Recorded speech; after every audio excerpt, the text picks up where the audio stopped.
A week ago, this beta of mine sadly passed away, and though he seems just like any ordinary beta, he was one of the best fish I ever had. And this is his story. It all started with this male and this female.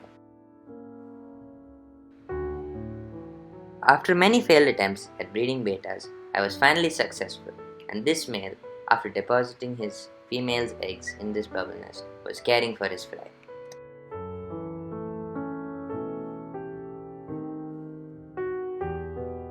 After the eggs hatched, you could see their tiny little tails poking out from under the bubble nest. Now it's a good time to mention that where betas are from in the wild, the water doesn't have very much oxygen. So, their babies are specially adapted to absorb oxygen through their skin. But to do that, they need to have almost direct access to the air. So the male coats some bubbles in his saliva and makes this amazing bubble nest. For more info, check out my previous video on beta care. I'll link it in the description. Within a few days, the beta babies slowly became more and more active and started trying to swim down to the bottom of the tank.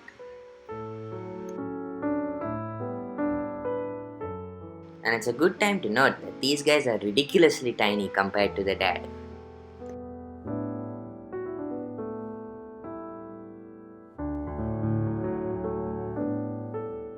In betas, the female lays the eggs and the male does the rest of the work. Once the beta lays the eggs, the male picks them up and puts them in his bubble nest, after which he continuously checks every single one of them and keeps them clean by wrapping them in his saliva. It may seem like he's eating them, but don't worry, he's not.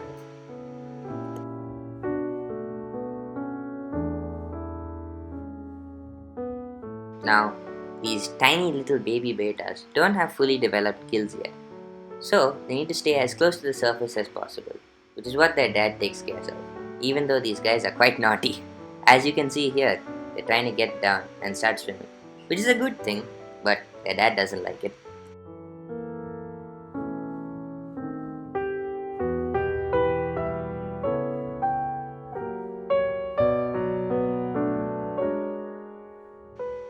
After a few days, the betas had become fully free swimming, and it was time to take the dad away. Because after he's done with his duties, he just gets hungry, and, well, to him, his babies are no more than a quick snack.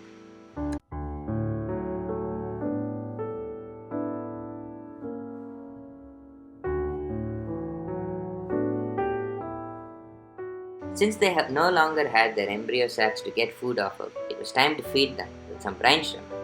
But before that, I drained the tank to half full, so that they have just enough water where every single one of them will be able to get food, and so that the brine shrimp don't get away from them. And as you can see, they loved it.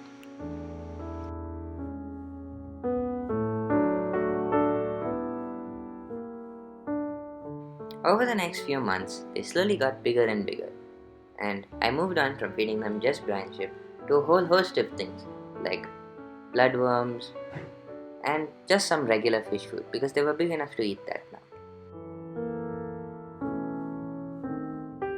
They grew up as quite the spoiled brats because, as you can see, there was no shortage of food. At a point, me being me, I decided to give them names. So, as you can see, John over here is enjoying his life in a temporary jar. I was just cleaning the tank, so I decided to put them in jars and give them names. I started feeding them the larger adult brine shrimp now because they were big enough to eat those, and they loved it. And they started to get quite big quite fast. Raising these fish taught me a lot about fish keeping, and generally was one of the best things I've ever done. They went on to feature in many videos in my channel, and they went from this tiny baby all the way up to the betas we all know and love from Moss onward. And I really hope this video helped you learn something about them. Thanks for watching.